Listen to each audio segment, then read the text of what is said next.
Hello student, welcome to our next class. আজকের ক্লাসে আমরা আলোচনা করব চলতড়িৎ সম্পর্কে। আমরা ক্লাস 7-8 স্ট্যান্ডার্ডে স্থির তড়িৎ সম্পর্কে পড়েছিলাম।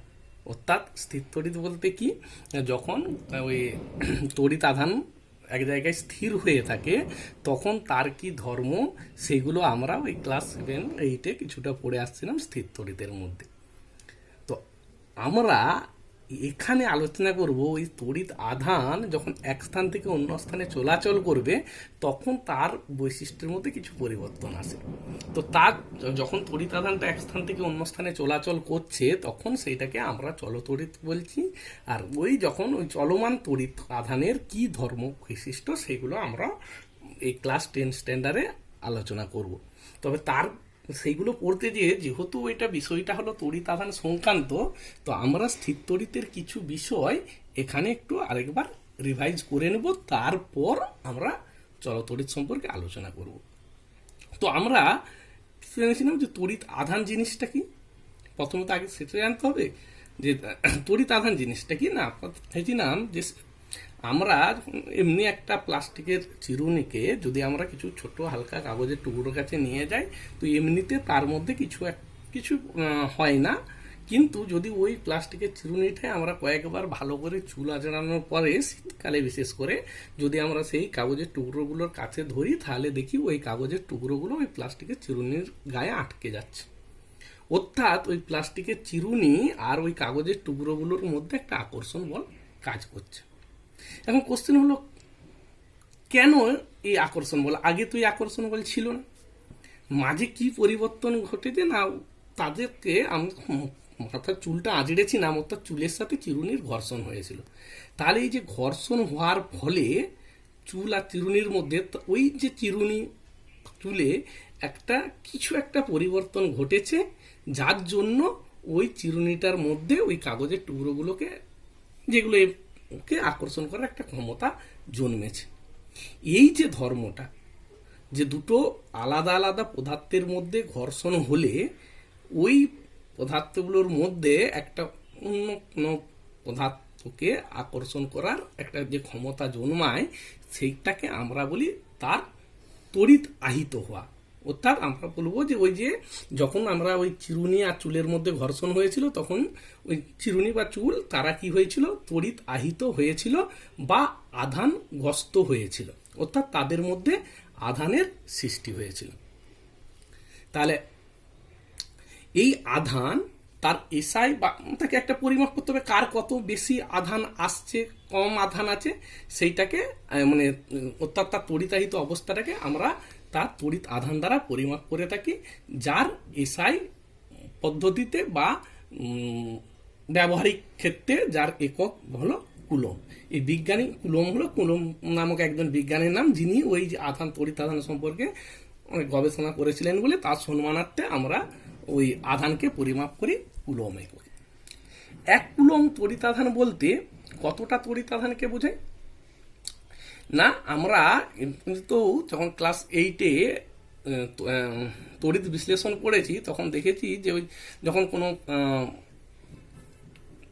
তড়িৎ বিশ্লেষক পদার্থর মধ্য দিয়ে তড়িৎ প্রবাহ চালনা করি তখন তার ক্যাথোডে একটা পদার্থের কিছুটা অংশ জমা হয়।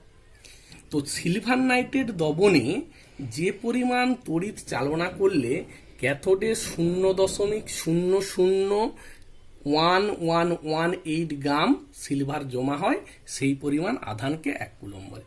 আরেকবার বলছি, তাহলে এক কুলম তড়িৎ আধান বলতে কতটা তড়িৎ আধান? না, সিলভার নাইট্রেটের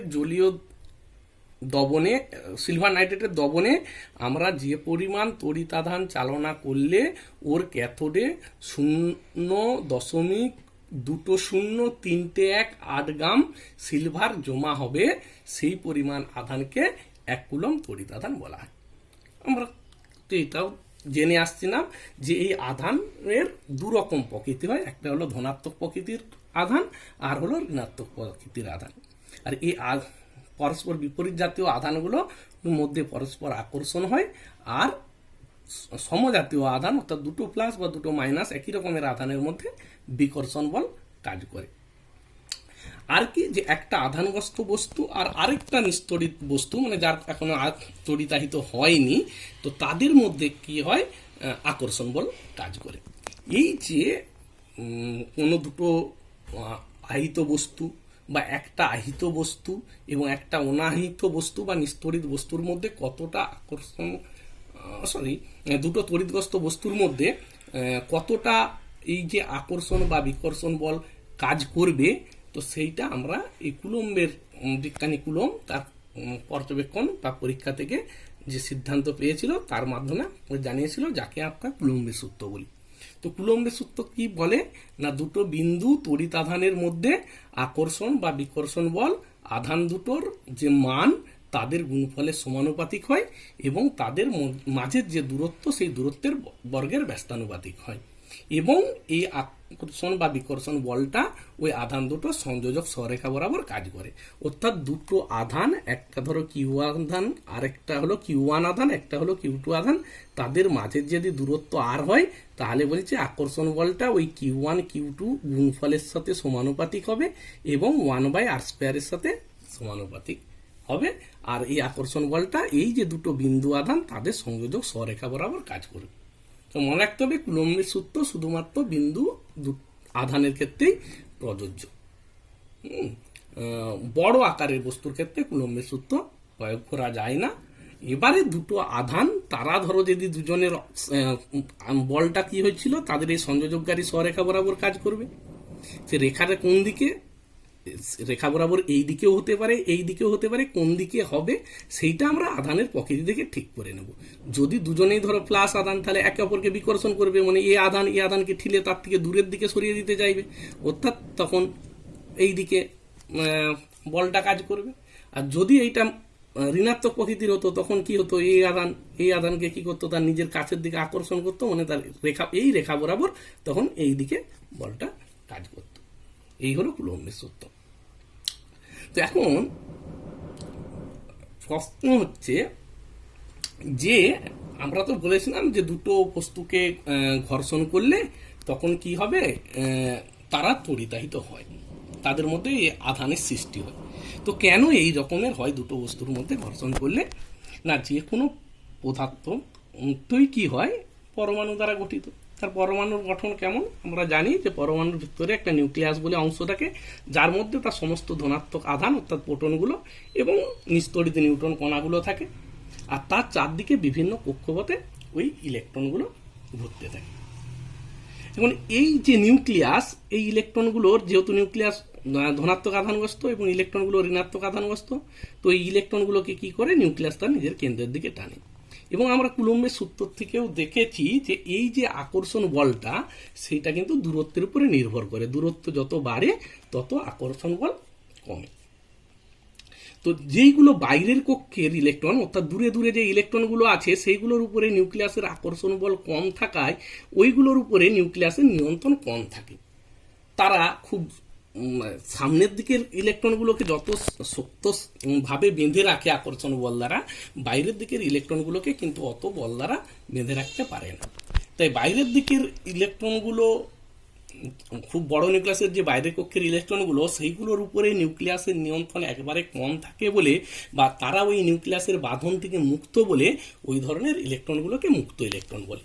এই মুক্ত ইলেকট্রনগুলো যেহেতু এই নিউক্লিয়াসের সঙ্গে তাদের খুব একটা বেশি জোরে তারা বাঁধা নেই, তার ফলে কি হয়, এদিকে সহজেই এক থেকে বার করিয়ে নেওয়া যেতে পারে তার কক্ষপথ থেকে, বা এই কক্ষপথে কোনো ইলেকট্রন সহজে চাইলে ঢুকাতেও পারি।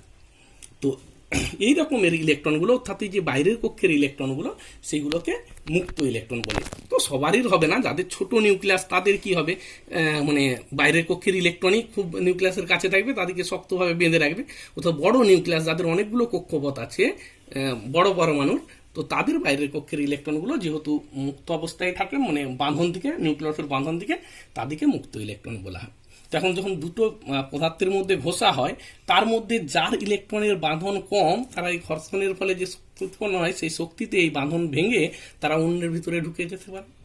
তো যার ভিতরে ইলেকট্রন ঢুকলো, তো ইলেকট্রন ঋণাত্মক তড়িৎগ্রস্ত হওয়ায় সে নিজে কি হয়ে যায়, তার মধ্যে ঋণাত্মক তড়িৎ আধানের সৃষ্টি হয়। মানে এমনিতে পরমাণু নিস্তড়িত থাকে, কারণ তার যতগুলো প্রোটন থাকে ততগুলো ইলেকট্রন থাকে। কিন্তু এখন তার ভিতরে অন্য একটা পদার্থের ইলেকট্রন ঢুকে যাওয়ার ফলে তার মধ্যে ইলেকট্রন বাড়তি হয়ে গেল, অর্থাৎ ঋণাত্মক আধান বাড়তি হলো, সে ঋণাত্মক তড়িৎগ্রস্ত হয়ে পড়ে। আর যার ভিতরে যে ইলেকট্রনটা হারালো তার কি হবে, প্রোটন সংখ্যা ইলেকট্রনের সংখ্যার চেয়ে বেশি হয়ে যাবে, অর্থাৎ সে ধনাত্মক তড়িৎগ্রস্ত হয়ে পড়ে। তো এই জন্য দুটো ভিন্ন পদার্থকে আমরা ঘর্ষণ করলে কেউ একজন, অনেক কিছুক্ষণ ধরে ঘর্ষণ করতে থাকলে তো কেউ একজন ধনাত্মক তড়িৎগ্রস্ত হবে, কেউ একজন ঋণাত্মক তড়িৎগ্রস্ত হবে। তো কে ধনাত্মক তড়িৎগ্রস্ত হবে, কে ঋণাত্মক তড়িৎগ্রস্ত হবে, সেইটা আমরা পড়েছিলাম যে তড়িৎ সারণী ছিল, সেই সারণী দেখে আমরা ঠিক করে নিতে পারি যে কে ধনাত্মক তড়িৎগ্রস্ত হবে, ঋণাত্মক তড়িৎগ্রস্ত হবে। এবার এই যে আমরা জানি যে সমস্ত পদার্থের, আমরা যেহেতু এখানে চলতড়িৎ সম্পর্কে আলোচনা করতে চাই, অর্থাৎ আধানটাকে এক জায়গায় স্থির না রেখে আমরা যেখানে আধানটা এলো সেইটাকে এক জায়গা থেকে অন্য জায়গায় নিয়ে যেতে চাই। তো সমস্ত পদার্থের মধ্য দিয়ে কিন্তু এই আধান সহজে এক স্থান থেকে অন্য স্থানে চলাচল করতে পারে না। যে সমস্ত পদার্থের মধ্য দিয়ে আধান এক স্থান থেকে অন্য স্থানে সহজে চলাচল করতে পারে তাদের আমরা বলি সুপরিবাহী পদার্থ, আর যাদের মধ্য দিয়ে চলাচল করতে পারে না তাদের আমরা কুপরিবাহী পদার্থ বলি। তো এই যে আধান চলাচলের কি, সেটা এখানে যে চিত্র টুয়ে দেখানো হয়েছে। আচ্ছা, তাহলে তার আগে একটু বলে নিই যে এই যে কারা তাহলে তড়িৎ পরিবাহী বা হবে আর কারা হচ্ছে কুপরিবাহী হবে না, যাদের এই মুক্ত ইলেকট্রন আছে, এই মুক্ত ইলেকট্রনগুলো যেহেতু এদের নিউক্লিয়াসের সঙ্গে খুব একটা বেশি তাদের বল দ্বারা তারা বাঁধা হয়ে থাকে না, তারা কি হয় এখান থেকে নিউক্লিয়াস থেকে মুক্ত হয়ে তারা বাইরে কোথাও একটা পদার্থের ভিতরে, এই যে ধরো একটা পদার্থ আছে, পদার্থের ভিতরে তো অসংখ্য পরমাণু আছে, ধরো এই পরমাণুর একটা ইলেকট্রন ছিল এইটা বাইরে কক্ষে ইলেকট্রন এবং এইটা হলো মুক্ত ইলেকট্রন। তো সেরকম যখন অসংখ্য এরকম পদার্থ আছে এর ভিতরে নিউক্লিয়াসটি তারাও এই পরমাণুটাকে কাছাকাছি থাকার জন্য এই নিউক্লিয়াসটিকে আকর্ষণ করবে। তো সেই আকর্ষণ করলে পাবে ওইটা কি হয়, পদার্থের এর মধ্যে না থেকে এই পদার্থের ফাঁকা জায়গার মধ্যে সব জায়গায় কি করতে পারে, ঘোরাফেরা করতে পারে। সেই গ্যাসের অণুগুলো যেরকমভাবে এলোমেলোভাবে ছুটাছুটি করে সেই রকমভাবে তারা পদার্থের ভিতরে চারদিকে ঘোরাফেরা করতে পারে। তো এই যে মুক্ত ইলেকট্রনগুলো তাহলে কি হয়, যে পদার্থের ভিতরে সবসময় অনবরত ছুটাছুটি করছে, অর্থাৎ এক স্থান থেকে অন্য স্থানে যাচ্ছে, অর্থাৎ চলমান অবস্থায় থাকছে। তাহলে চলতড়িতের উৎপত্তির কারণ হলো এই মুক্ত ইলেকট্রন। যে পদার্থে মুক্ত ইলেকট্রনের পরিমাণ বেশি থাকে সেই পদার্থগুলো তড়িতের সুপরিবাহী হয়, আর যে পদার্থে মুক্ত ইলেকট্রন থাকে না বা কম থাকে সেইগুলোকে আমরা উপরিবাহী পদার্থ বলি। এখন তাহলে কি হলো, আমরা বললাম যে পরিবাহী পদার্থগুলোর মধ্যে অসংখ্য মুক্ত ইলেকট্রন আছে, আর এই মুক্ত ইলেকট্রনগুলো পদার্থের ভিতরে এলোমেলোভাবে ছুটাছুটি করছে, তবে তারা কখনোই পদার্থের বাইরে এরকমভাবে বেরিয়ে যেতে পারে না, কারণ এই পদার্থের বাইরে একটা ভীষণ পরিমাণ বাধা বল কাজ করে। তো সেই বাধা বলকে অতিক্রম করে তারা পদার্থের ভিতরে মুক্ত অবস্থায় যে কোনো জায়গায় এলোমেলোভাবে ছুটাছুটি করতে পারে, কিন্তু কখনোই এই পদার্থের বাইরে তারা বেরিয়ে যেতে পারে না, কারণ এই পদার্থের বাইরে একটা আমরা ধরে নিতে পারি যেন উঁচু প্রাচীর দেওয়া আছে যে তড়িৎ বিভবের, তো সেই বাধাকে অতিক্রম করে তারা পদার্থের বাইরে বেরোতে পারে না, কিন্তু পদার্থের ভিতরে তারা মুক্তভাবে ঘোরাফেরা করতে থাকে। তো তাহলে তো সব সময় তার ভিতরে এক স্থান থেকে অন্য স্থানে আদানগুলো ছুটাছুটি করছে, মানে এক স্থান থেকে অন্য স্থানে তড়িৎ যাচ্ছে, তড়িৎ আছে। আর তাহলে তো যে কোনো পদার্থকে ছোঁয়া মানে তার মধ্যে আমাদের যেমন কারেন্টে হাত দিলে শক লাগে, শক লাগার কথা, কিন্তু লাগে না। কেন না, এমনিতে তড়িৎ প্রবাহ মাত্রা বলতে কি, মানে কতটা তড়িৎ এক জায়গা থেকে অন্য জায়গায় যাচ্ছে সেইটাকে আমরা যে ভৌত রাশি দ্বারা পরিমাপ করি সেটাকে তড়িৎ প্রবাহ মাত্রা বলি। তড়িৎ প্রবাহ মাত্রা কি না, কোনো একটা পরিবাহীর যে কোনো প্রস্থচ্ছেদের মধ্য দিয়ে প্রতি সেকেন্ডে যে পরিমাণ তড়িতাধান প্রবাহিত হয়। ধরো এরকম একটা পরিবাহী ছিল পদার্থ, তার আমি একটা প্রস্থচ্ছেদ নিলাম, এর ভিতর দিয়ে এক সেকেন্ড সময়ে কতটা তড়িতাধান একে এই দিক থেকে এই দিকে পেরালো, সেইটাকেই বলবো এর তড়িৎ প্রবাহ মাত্রা। মানে ওর মধ্যে কত কারেন্ট যাচ্ছে সেইটাকে ও পরিমাপ করতে পারবে।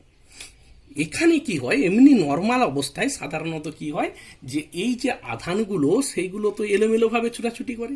তার ফলে তুমি যখন একটা কোনো প্রস্থচ্ছেদের এখানে নিলে, এর ভিতর দিয়ে এই দিক থেকে এই দিকে যে আধান গেল আর এই দিক থেকে এই দিকে যে আধান এলো, দুজনে মিলে কেটে ক্যান্সেল হয়ে যায়। তার ফলে কি হয়, মোট কতটা গেল না, শূন্য পরিমাণ থাকে। তো সেই জন্য এই পদার্থের ভিতরে এই যে মুক্ত ইলেকট্রনগুলো অনবরত এলোমেলো ছুটাছুটি করলেও পদার্থের কিন্তু মোট তড়িৎ প্রবাহ মাত্রাটা সবসময় শূন্য হয়ে থাকে। আচ্ছা, সেই জন্য আমরা কোনো পরিবাহীতে এমনিতে তড়িৎ প্রবাহিত করতে পারি না। তো তড়িৎ যদি আমাকে প্রবাহ করতে হয়, অর্থাৎ একটা নির্দিষ্ট দিকে আধানগুলোকে যদি সবসময় প্রবাহিত করতে হয়, তাহলে আমাকে কিছু ব্যবস্থার গ্রহণ করার দরকার। তো এই ব্যবস্থাটা কি করতে হবে না, ওই পদার্থটার দুপাশে আমাকে কোনোভাবে একটা বিভব পার্থক্যের সৃষ্টি করতে হবে বা তড়িৎচালক বলের সৃষ্টি করতে হবে। তো এই তড়িৎচালক বল বা বিভব পার্থক্য জিনিসটা কি, আমরা এখন সেটা আলোচনা করব। তো তার আগে একটু বলে নিই, এই যে আমরা তড়িৎ প্রবাহ মাত্রা সম্পর্কে জানলাম যে তড়িৎ প্রবাহ মাত্রা কি না, কোনো পরিবাহীর যে কোনো প্রস্থচ্ছেদের মধ্য দিয়ে 1 সেকেন্ড সময়ে যে পরিমাণ তড়িৎ আধান প্রবাহিত হয় সেটাই হলো ওই তড়িৎ পরিবাহীর প্রবাহ মাত্রা। এই তড়িৎ প্রবাহ মাত্রাটা কত হচ্ছে সেইটাকে আমরা অ্যাম্পিয়ার এককে প্রকাশ করে থাকি। তার এসআই বা ব্যবহারিক একক হলো অ্যাম্পিয়ার, এবং কতটা তড়িৎ প্রবাহ মাত্রা যাচ্ছে সেইটাকে আমরা অ্যামমিটার বলে একটা যন্ত্রের সাহায্যে পরিমাপ করি। তাহলে তড়িৎ প্রবাহ মাত্রার এসআই বা ব্যবহারিক একক হলো অ্যাম্পিয়ার, একজন বিজ্ঞানীর নাম বিয়ার, আর ওই তড়িৎ প্রবাহ মাত্রা মাপার যন্ত্রের নাম হলো অ্যামমিটার। আচ্ছা, আমরা এখন আলোচনা করব এই তড়িৎ বিভব আর বিভব পার্থক্য সম্পর্কে। তো আমরা যে স্থির তড়িতের বৈশিষ্ট্য থেকে কি জেনেছি, যে একটা আধান অন্য আরেকটা আধানগ্রস্ত বস্তুকে আকর্ষণ বা বিকর্ষণ করে। যদিও কুলম্বের সূত্র অনুসারে ওই বিন্দু আধানগুলো যত দূরে থাকুক না কেন, তারা একে অপরকে আকর্ষণ বা বিকর্ষণ তাদের যা করা উচিত সেইটা করবে, কিন্তু বাস্তব ক্ষেত্রে আমরা কিন্তু সেরকম দেখি না।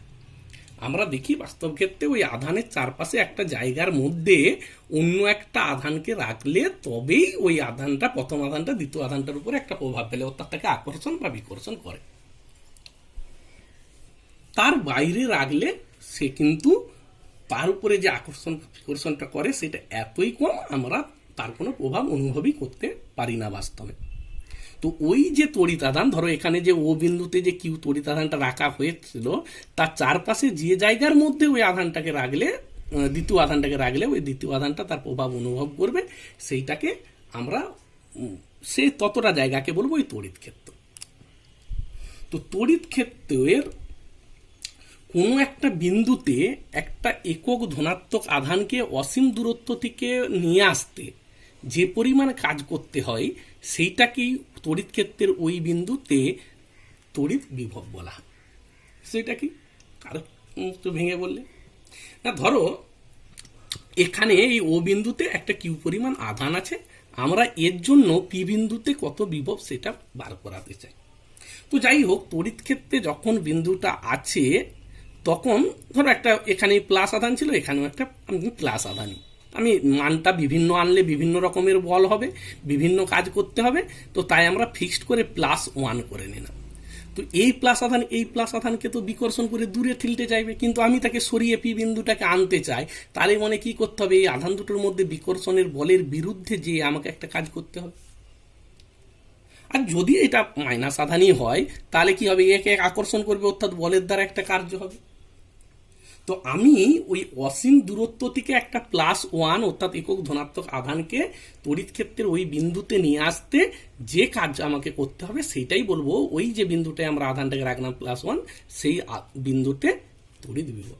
কারণ অসীম দূরত্বের কেন কথা বলা হচ্ছে, কারণ এই আধানটার তড়িৎ ক্ষেত্রটা কত দূর বিস্তৃত সেটা তো আমরা জানি না। তো আমরা যদি অসীম থেকে নিয়ে আসি, তার মানে তার আগে পর্যন্ত তো যেখানে তড়িৎ ক্ষেত্র তার আগে পর্যন্ত কোনো কাজ করার বিষয় নেই, কারণ তার তো কোনো প্রভাবই নেই। তো আমি অসীম থেকে ধরে নেওয়া মানে কি হলো, যে আমি যেখান থেকেই আনি না কেন আমার হচ্ছে ওই হয়ে গেল যে তড়িৎ ক্ষেত্রের বাইরের থেকে আনা হচ্ছে, তাহলে কিছুটা আমাকে কাজ করতে হলো না, একদম তড়িৎ ক্ষেত্র শুরু থেকেই আমাকে কাজটা করতে হলো। তো সেই জন্য আমরা কি বললাম যে দূরত্বটা কোথা থেকে আনবো, ধরে নেবো অসীম থেকে। তাহলে তড়িৎ বিভব কি হলো না, অসীম দূরত্ব থেকে একটা একক ধনাত্মক আধানকে তড়িৎ ক্ষেত্রের কোনো একটা বিন্দুতে আনতে যে পরিমাণ কাজ করতে হবে তাকে ওই বিন্দুতে তড়িৎ বিভব বলবো। আর বিভব পার্থক্য কি না, তড়িৎ ক্ষেত্রের একটা বিন্দু না নিয়ে ধরো দুটো বিন্দু, পি বিন্দু আর কিউ বিন্দু, এই দুটো বিন্দুর মধ্যে যতটা বিভবের পার্থক্য, এই বিন্দুতে কিছু একটা বিভব আছে, আবার কিউ বিন্দুর একটা বিভব আছে। তো এই পি বিন্দুর বিভবটাকে যদি আমরা ভিপি বলি আর এই কিউ বিন্দুর বিভবটাকে যদি ভিকিউ বলি, তো এই ভিপি মাইনাস ভিকিউ এইটা হলো এই দুটো বিন্দুর মধ্যে বিভব পার্থক্য। তাহলে কি হলো, তড়িৎ ক্ষেত্রের কোনো দুটো বিন্দুর মধ্যে যে বিভবের পার্থক্য থাকে সেইটাকেই ওই দুটো বিন্দুর মধ্যে বিভব পার্থক্য বলবো। বা আমি এরকমও বলতে পারি, মানে ধরো অসীম থেকে এই প্লাস একটা আধানকে পি বিন্দুতে আনতে যা কাজ করতে হয় সেটা হলো পি বিন্দুর বিভব, আবার অসীম থেকে কিউ বিন্দুকে আনতে যে কাজ করতে হয় সেই হলো কিউ বিন্দুর বিভব। তাহলে আমরা কি হলো, কিউ বিন্দুর কাজ থেকে পি বিন্দুর কাজ বাদ দিয়ে দিলেই আমরা কি পেলাম, এই দুটো বিন্দুর মধ্যে বিভব পার্থক্য পেলাম। অর্থাৎ তড়িৎ ক্ষেত্রের দুটো বিন্দুর মধ্যে অথবা একটা পরিবাহীর দুটো বিন্দুর মধ্যে একটা একক ধনাত্মক আধানকে ওই একটা বিন্দু থেকে আরেকটা বিন্দুতে নিয়ে যেতে আমাকে যে পরিমাণ কাজ করতে হবে সেই কাজটাকে আমি ওই দুটো বিন্দুর মধ্যে বিভবের পার্থক্য বলবো।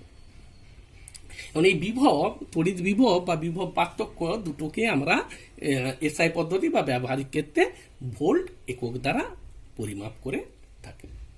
ভোল্টও একজনের বিজ্ঞানীর নাম, তো তার নাম অনুসারে ব্যবহারিক ক্ষেত্রে আমরা ওই তড়িৎ বিভব, বিভব পার্থক্য মানে ওই বিভবেরই পার্থক্য, তার মানে তড়িৎ বিভব যেমন একক হবে বিভব পার্থক্যেরও তাই একক হবে, তো তাকে আমরা ভোল্ট এককে পরিমাপ করে থাকি। আর যে যন্ত্রের সাহায্যে এই বিভব পার্থক্য মাপা হয় সেই যন্ত্রটাকে ভোল্টমিটার বলা হয়ে থাকে। যেমন আমরা ওই জলের প্রবাহের ক্ষেত্রে দেখেছি যে জল যেমন সবসময় উঁচু থেকে নিচুর দিকে যায় এবং কোথায় কত জল আছে সেইটা ইম্পর্টেন্ট নয়, কে কত উঁচুতে আছে সব জল সবসময় সেখান থেকে নিচুর দিকে যাবে। সেরকম দুটো আহিত বস্তুর মধ্যে যদি তাদের মধ্যে আমরা কোনো সুপরিবাহী পদার্থ রাখি তাহলে তো এক বস্তু থেকে আরেক বস্তুতে আধান যায়, তো এই যে কোনটা থেকে কোনটাতে যাবে সেটা কিন্তু কোনটাতে বেশি আধান আছে কোনটাতে কম আধান আছে তার উপরে নির্ভর করে না, নির্ভর করে কোনটাতে বিভব বেশি আছে আর কোনটাতে কম আছে। সবসময় তড়িতাধান বেশি বিভব উচ্চ বিভব থেকে নিম্ন বিভবের দিকে যায়। দুটো বস্তুর মধ্যে যদি কেউ একজন ধনাত্মক কেউ একজন ঋণাত্মক থাকে তাহলে তুমি সবসময় জানবে যে ধনাত্মক আধানটা হলো উচ্চ বিভব আর ঋণাত্মক আধানটা নিম্ন বিভব। এবারে যদি দুটোই একই রকমের হয়, দুটোই প্লাস আছে দুটোই মাইনাস আছে, তাহলে কি হলো, যার বিভব বেশি আছে সে হলো উচ্চ বিভবে আছে, আর যার বিভব কম আছে মানটা সে হচ্ছে নিম্ন বিভবে আছে। আর প্লাস মাইনাস থাকলে প্লাস সবসময় উচ্চ বিভবে আছে আর মাইনাস হলো নিম্ন বিভবে আছে। এবার কি বলছিলাম যে এমনিতে আমরা আগে বলেছিলাম যে এমনি একটা পরিবাহীর মধ্যে কি হয়, সব সময় এই মুক্ত ইলেকট্রনগুলো এলোমেলো ভাবে ছুটাছুটি করতে থাকে বলে আমাদের মোট প্রবাহ স্থির থাকে না। এবার যদি আমরা কোনো এমন একটা ব্যবস্থা করতে পারি যে ইলেকট্রনগুলোকে সবসময় আমি এলোমেলো না ছুটাছুটি করে আমরা তার সবসময় একটা নির্দিষ্ট দিকে ছুটানোর ব্যবস্থা করব, তো আমরা কি করলাম, এই পদার্থটাকে এখানে একটা পাত আর দুটো পাতের মধ্যে রেখে, ধরো এখানে হচ্ছে ধনাত্মক আধায়িত করেছি একটা পাতকে আর একটা পাতকে ঋণাত্মক তড়িৎগ্রস্ত করেছি। তাহলে কি হবে, এই যে ইলেকট্রন ঋণাত্মক আধান সেগুলো সবসময় এই ধনাত্মক আধানের দিকে ছুটে আসবে এদিকে। আর মনে রাখবে যে আধান এক জায়গা থেকে অন্য জায়গায় গেলেই কিন্তু সেখান থেকে তড়িৎ প্রবাহ হয়, সেটা কি প্লাস আধান গেল বা মাইনাস আধান গেল তার উপরে নির্ভরশীল নয়। যদি প্লাস আধান যেদিকে যাবে তড়িতের প্রবাহটা আমরা সেই দিকে হচ্ছে বলেই ধরব, আর মাইনাস আধান যেদিকে যাবে তড়িতের প্রবাহ তার উল্টো দিকে হচ্ছে বলে ধরব। তো এখন যখন আমার এখানে প্লাস প্লেট থাকলো, এখানে মাইনাস প্লেট একটা থাকলো, তো এই মুক্ত ইলেকট্রনগুলো কি হলো, একটা পরিবাহীর ভিতরে সবসময় প্লাস প্লেটের দিকে ছুটে গেল। তাহলে এখন আর তারা এলোমেলো ভাবে না ছুটে একটা নির্দিষ্ট দিকে ছুটতে থাকলো। তার ফলে এখন এবারে কোনো একক প্রস্থচ্ছেদের মধ্য দিয়ে হিসাব করতে গেলে এখন আর তাদের শূন্য হলো না, একটা নির্দিষ্ট মানের আধান পেল গেল। আর তড়িৎ প্রবাহ যেহেতু ইলেকট্রন এই দিকে ছুটছিল, অর্থাৎ তড়িৎ প্রবাহটা আমরা ধরবো তার বিপরীত দিকে, অর্থাৎ প্লাস প্লেট থেকে মাইনাস প্লেটের দিকে যাচ্ছে। এই যে বিশেষ ব্যবস্থা, যে ব্যবস্থার সাহায্যে আমরা অন্য কোনো শক্তিকে তড়িৎ শক্তিতে রূপান্তরিত করে সেখানে স্থায়ী তড়িৎ প্রবাহের সৃষ্টি করতে পারবো, সেই ব্যবস্থাটাকে আমরা তড়িৎ কোষ বলবো। যেমন ব্যাটারি হলো একটা তড়িৎ কোষের উদাহরণ। ব্যাটারিতেও কি থাকে, এই রকমের দুটো পাত থাকে। এবারে পরিবাহীটাকে আমরা এখানে ভিতরে রেখেছি, তা না করে বাইরে রাখি। তো তার ফলে কি হয়, এই পরিবাহীর দুই প্রান্তে একটা স্থায়ী বিভব পার্থক্যের সৃষ্টি হয়। যদি স্থায়ী না হয় তাহলে কি হবে, ও আধান প্রবাহিত হয়ে কিছুক্ষণ বাদেই কি হয়ে গেল, এই বিভব পার্থক্য নষ্ট হয়ে যে যদি এটা তাহলে তড়িৎ প্রবাহ বন্ধ হয়ে যাবে। তো আমাদের এমন একটা ব্যবস্থা করতে হবে যে ব্যবস্থার দ্বারা আমরা অন্য কোনো শক্তিকে তড়িৎ শক্তিতে রূপান্তরিত করে তার মধ্যে স্থায়ী তড়িৎ প্রবাহ সৃষ্টি করতে পারবো। অন্য কোনো শক্তি তড়িৎ শক্তিতে রূপান্তরিত ব্যাপার কেন বলা হচ্ছে না, আমরা জানি তড়িৎ এক রকমের শক্তিকে নতুন করে সৃষ্টি বা ধ্বংস করা যায় না, শুধুমাত্র এক রূপ থেকে অন্য রূপে রূপান্তরিত করা যায় মাত্র। তো তাই আমরা অন্য কোনো শক্তি নিয়ে সেখান থেকেই তাকে তড়িৎ শক্তিতে রূপান্তরিত করে তার মধ্যে স্থায়ী তড়িৎ প্রবাহ সৃষ্টি করার জন্য যে ব্যবস্থা থাকবে, যে ব্যবস্থা ওইটা করতে পারবে, তাকে আমরা তড়িৎ কোষ বলবো। যেমন আমরা যে ব্যাটারি জানি, সেই ব্যাটারি হলো একটা তড়িৎ কোষ। আর ওই রকম একটা তড়িৎ কোষের মুক্ত বর্তনীতে তার দুটো মেরুর মধ্যে বা ওই দুটো পাতের মধ্যে যে বিভবের পার্থক্য থাকে, তাকে ওই কোষের তড়িৎচালক বল বলা হয়। তড়িৎচালক বল কি, তাহলে বলছি যে একটা তড়িৎ কোষের মুক্ত বর্তনীতে, মুক্ত বর্তনী বলতে কি, তড়িৎ কোষকে না বললাম এই ব্যাটারি, আর ব্যাটারি বা তড়িৎ কোষকে বর্তনীতে এই যে এরকম ভাবে একটা চিহ্ন দ্বারা দেখানো হয়, একটা প্লাস বড় পাত, একটা ছোট পাত, ছোট রেখা, বড় রেখাটা ধনাত্মক পাতকে প্রতিনিধিত্ব করে, আর ওই মাইনাসটা, এই ছোট পাতটা ওই ঋণাত্মক পাতটাকে ব্যাটারির প্রকাশ করে দেয়। তো এর সঙ্গে তো শুধু এমনি রাখলে, একটা বদ্ধ পদ না হলে তড়িৎ কিন্তু যেতে পারে না। তড়িৎে সবসময় এই তড়িৎ কোষ এবং সেখানে একটা বদ্ধ পথের দরকার। মানে এই যে তড়িৎ কোষ থাকলো, এর সাথে এই দুটো প্রান্তকে আমাকে একটা কোনো কিছু পরিবাহী পদার্থ দ্বারা জুড়তে হবে। তো যখন এইটা জুড়া অবস্থায় থাকছে এটার দুটো প্রান্তের মধ্যে কোনো পথ, তখনই কিন্তু এর ভিতর থেকে এই দিকে একটা তড়িৎ প্রবাহ হতে পারবে। তো এরকম যে অবস্থা, যে কোনো যে তড়িৎ কোষ এবং কোনো সুপরিবাহী পদার্থ নিয়ে যে বদ্ধ পথ তৈরি হলে সেইটাকে একটা বর্তনী বলে। আর বর্তনীর যদি একবার সবকিছু মানে জুড়া থাকে, তাহলে কি হলো, সেইটাকে আমরা বলবো বদ্ধ বর্তনী।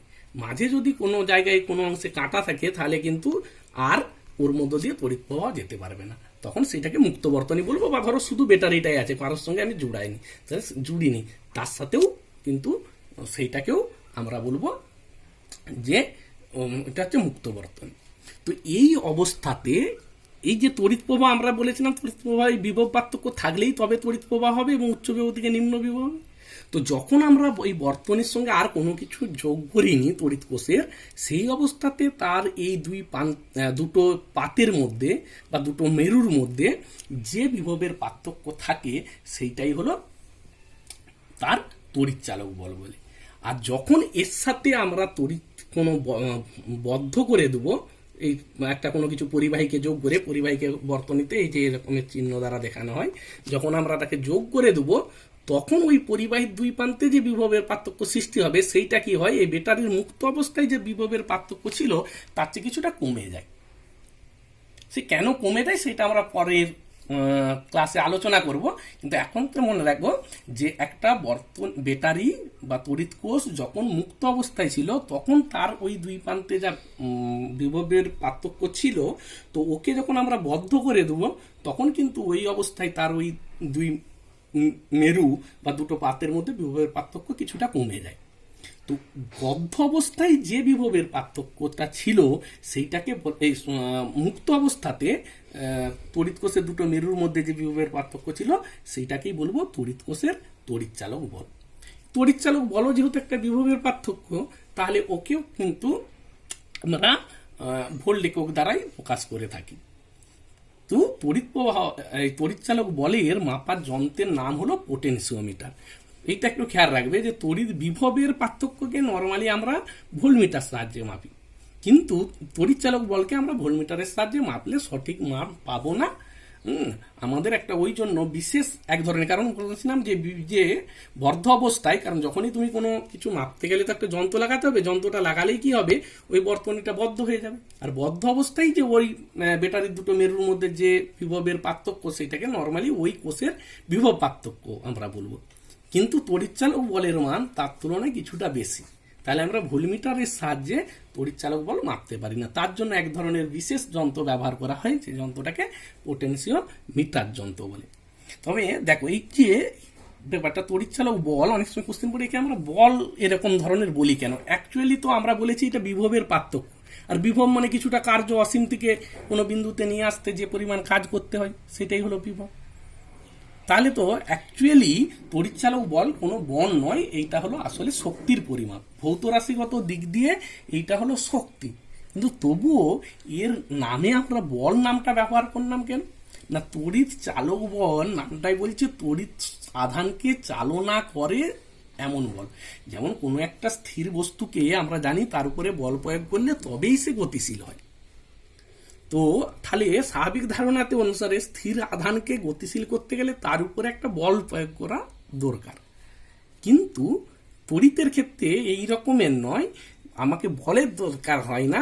তার দুই প্রান্তে যদি আমরা একটা বিভবের পার্থক্য সৃষ্টি করতে পারি, তাহলেই কি হবে, তড়িৎ মানে প্রবাহ, ওই পরিবাহীর মধ্য দিয়ে তড়িৎ প্রবাহ চালু হয়। তো সেই জন্য এই যে শক্তিটাকে, এইটাকে আমরা ওই তড়িৎকে স্থির তড়িতাধানকে চালনা করছে বলেই এইটাকে আমরা তড়িৎচালক বল নাম দিই, কিন্তু মনে রাখতে হবে এইটা কোনো বল নয়, এইটা হলো এক ধরনের শক্তি।